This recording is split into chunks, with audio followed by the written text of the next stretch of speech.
लिखने के बाद फिर कोई ने तेनसिंग को चढ़ाया कि भाई वाह की किताब इतनी बिक रही है तो तू क्यों नहीं तेरे अनुभव लिखे। अब वो शेरपा बेचारो कितना अनुभव लिख सके, तो ने लिख दियो।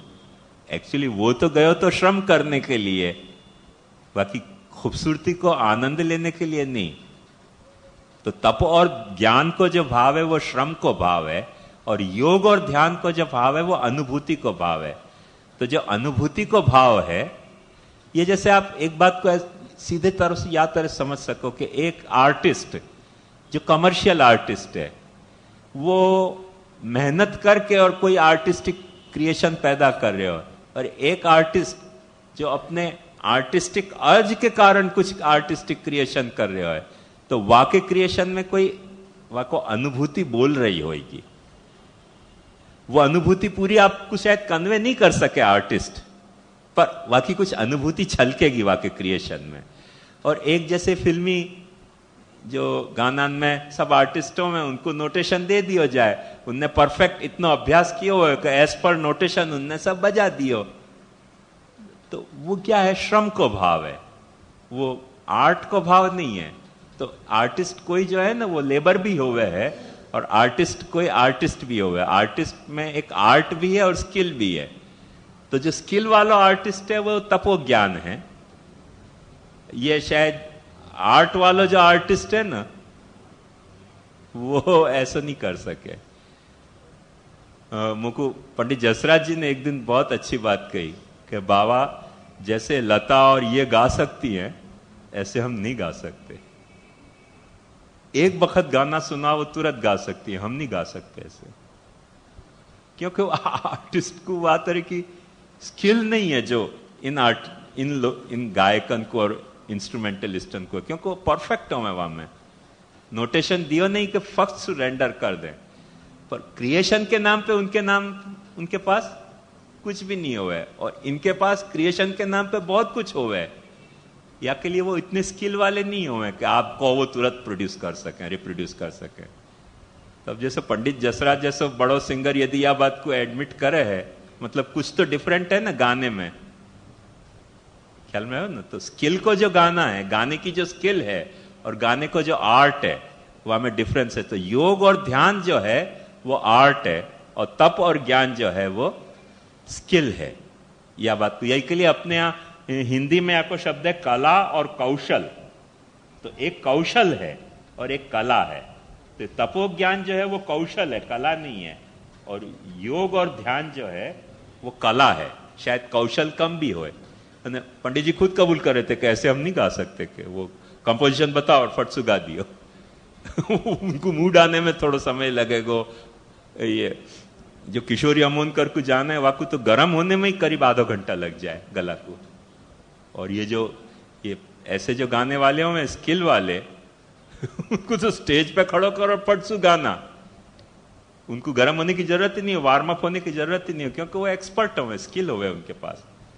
पर वो अपनों कुछ नहीं गा सकेंगे, जो दियो सो गाएंगे। तो ये बेसिक डिफरेंस है तपो ज्ञान और योग ध्यान में। योग ध्यान एक कला है और तपो ज्ञान एक कौशल है। राधुनिभ्य स्वाहा अलौकिकेन ज्ञानेन ये तो प्रोक्ता हरेर गुणा। ये ज्ञान मार्गी मुमुक्षु को भाव है। कादाचित का शब्द गम्या पतत शब्दा प्रकीर्तिता। ये जाको अपन क्या ना धोध, वाटरफॉल, तो ज्ञान मार्गी भाव है मुमुक्षु को। राधुनिभ्य स्वाहा, जो गरज रहे हो जल, बहुत राधन कर रहे हो, आवाज पैदा कर रहे हो। तो अलौकिके न ज्ञानेनु ये तो प्रोक्ता हरेर गुणा। अलौकिक ज्ञान से जो हरि के गुण हैं, और कादाचित का शब्द गम्या। पर वाटरफॉल कोई 12 महीना नहीं बहे, नायग्रा जैसे की बात अलग है, बाकी नहीं तो वाटरफॉल बरसात के सीजन में बहते हुए और फिर बरसात पूरी बही और वो सब शांत हो जाए। यहां घाट पे जाके देख लो, तो बहतो हो तब बड़ी आवाज करे। ऐसे ये जो अलौकिक ज्ञान जिनको है वो कथा करने बैठेंगे तो आवाज बहुत ज्यादा कर देंगे पर वो कथा को साथ उनको तालमेल बैठना थोड़ा मुश्किल है। या के लिए पतत शब्दा, पतत शब्दा माने पढ़ते वक्त शब्द पैदा करने वाले। पढ़े तो बहुत धूम धड़ाका कर दें, माने चारों ओर हो हल्ला हो जाए कि हाँ बोलियो बोलियो बोलियो, पर वो फिर बोलते ही नहीं रहे हर वक्त, क्योंकि वो ज्ञान को भाव है। वाकई खुद की कथा में मस्ती उतनी नहीं है जितनी वाकई ज्ञान की मस्ती है, ऐसे बता रहे हैं।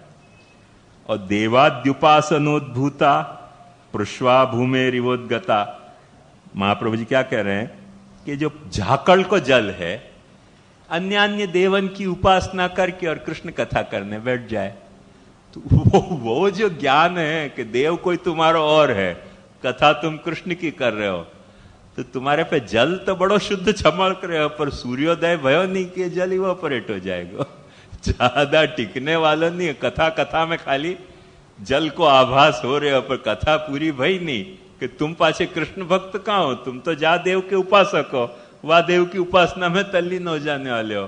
मैंने अपन उनकी कथा से समझें कि कृष्ण भजनो है, बाय द टाइम वो वहां है ही नहीं, वो तो कोई दूसरे देव की उपासना में लगे पे। तो देवाद्युपासनोद्भूता प्रश्वा भूमे रिवोद्गता, वो ऐसा भास करें कि जैसे जमीन में से उभरी भई बूंद है, पर दरअसल जमीन में से उभरी भई बूंद नहीं है, जमीन पे झाकल की प्रोसेस के कारण पैदा हो गई बूंद है। ये जैसे ठंडो गिलास लो जल को, तो गिलास के या बाजू प्रश्वाएं पैदा हो जाएं एक जात की, बर्फ को ठंडो जल वाला गिलास लो तो अंदर जैसे ठंडो जल है, ऐसे ही बाहर वापे प्रश्वा पैदा हो जाए। वो प्यास नहीं बुझा सके, पर ऐसे लगे कि वो चांदी में सु स्टील में सु ये जल पैदा भयो है। दरअसल चांदी और स्टील में सु पैदा नहीं भयो, चांदी और स्टील पे पैदा भयो है, मैं सु पैदा नहीं भयो है। ऐसे देवाद्युपासनोद्भूत जो भगवत कथा को भाव है, वो प्रश्वा जैसा भाव है। क्या फैंटास्टिक प्रभु जी ने को रिलेशन बताया। स्यंदमानाभ्य स्वाहा,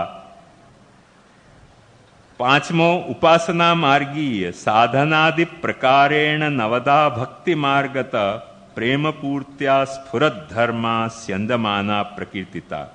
जो साधनादि के प्रकार सु नवधा भक्ति के मार्ग सु प्रेम पूर्ति सु, प्रेम की पूर्ति सु, प्रेम उनके भीतर छलक रहे है, और वो प्रेम पूर्ति के कारण उनके धर्म जो हैं, कथा को धर्म उनके छलक रहे है, वो तो स्यंद माना बहती नदी की कथा है।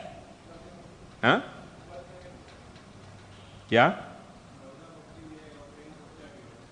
ये मर्यादा भक्ति को है, याली उपासना कही है। माने अपन यो न समझ जाए कि प्रेम और नवधा भक्ति पुष्टि मार्ग की मोनोपोली है। मर्यादा मार्ग में भी ये बात पॉसिबल है, और बहुत सारे मर्यादा भक्त नवधा भक्ति की प्रक्रिया सु बड़ी अच्छी कथा करते हुए नहीं करते हुए ऐसी बात नहीं है, पर वो नदी के जैसा भाव है।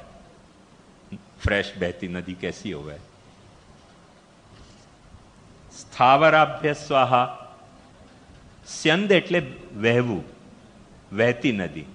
स्यंदनम नाम फ्लो, फ्लोइंग रिवर। स्थावराभ्य स्वाहा, ये 16वां भाव उपासना मार्गी मुमुक्षु को यादृशा तादृशा प्रोक्ता वृद्धि क्षय विवर्जिता स्थावरास्ते समाख्याता मर्यादैक प्रतिष्ठिता। पर नदी में एक चक्कर है, वो क्या कि बरसात में बाढ़ आवे और गर्मी में थोड़ी सूख जाए, बहती भी हो तो झीनी धारा सु बहे। ऐसे जो साधनादि प्रकार से जो नवधा भक्ति मार्ग को जो भाव है, वहां में कभी बाढ़ आएगी। भाव भगत बहादो नदी आवत ही गहराए, गहराई तब जानिए जब जेठ मास ठहराए। तो भाव भगत भादो नदी आवत ही गहराए, ऐसी गहराई वहां में प्रकट हो जाएगी। पर जेठ मास ठहरे वो थोड़ी मुश्किल कथा है वाकई, मर्यादा के कारण।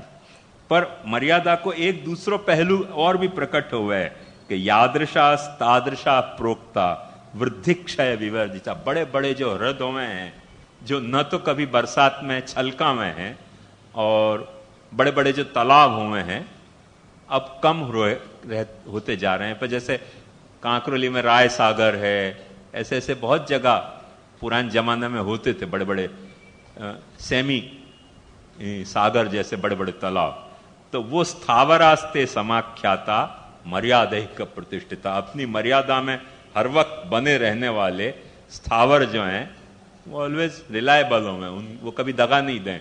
ये गहराती नदी के जैसे, बहराती नदी के जैसे कभी दगा नहीं दे जाए कि अभी खूब बह रहे हैं और कल कुछ भी नहीं। ऐसे मर्यादा में जो स्थित स्थावर भाव है वो भी एक भाव है। और वाक्य बाद एक और भाव है, नादेईभ्य स्वाहा उपासना मार्गी मुमुक्षु अनेक जन्म संसिद्धा जन्म प्रभृति सर्वदा संगादि गुण दोषाभ्याम वृद्धि क्षय युता भवी निरंतरोद्गमयुता नद्यस्ते परिकीर्तिता।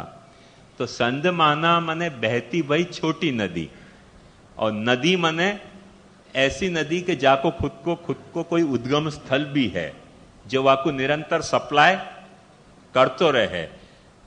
अब ये भी स्थिति कम होती जा रही है डे बाय डे। बाकी पुराने जमाने में अभी भी जैसे यहाँ घाट पे जाओ महाबलेश्वर के वहां, तो कई नदी हैं इनके उद्गम अपने खुद के उद्गम है जिन नदी के, तो वो उद्गम उनको जल सप्लाई करते ही नहीं करके वो नदी कभी बढ़ सके बरसात में, घट सके गर्मी में, पर सूख नहीं सके कभी। वो सेंदमाना जैसे सूख भी जाए ऐसे सूखने वाली कभी नहीं है। तो ये जो है अनेक जन्म संसिद्धा जन्म प्रभृति सर्वदा संगादि गुण दोषाभ्याम वृद्धि क्षय युता भुवि पर निरंतरोद्गम युता, जिनको उद्गम निरंतर है ऐसो भी एक उपासना मार्गी भाव है। तो वो उपासना मार्गी भाव में उनको निरंतर अपने ये बात में कि दगा कभी नहीं देंगे अपने कथा के भाव से, पर घटबड़ उनमें कभी दिखलाई देगी। एतादृशा स्वतंत्राश्चेत, पर ये जो नदी हैं वो भी जब बड़ी बड़ी नद हो जाएं, एक नदी होवे और एक नद होवे है, जैसे ब्रह्मपुत्र जो है